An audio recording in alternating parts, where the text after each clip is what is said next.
আপনাদের একটা গল্প বলেছিলাম এটা নিয়ে।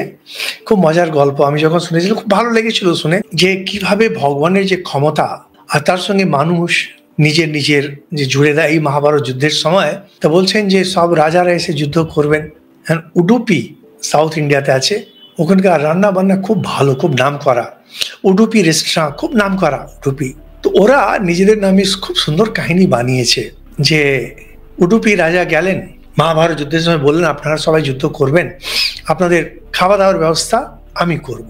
আমরা উডুপির লোকেরা দিয়ে ওরা বিরাট রন্ধনশালা বানালেন। আর দেখা গেল ওদের খাওয়া কোনোদিন কমও পড়ে না, বেশিও হয় না।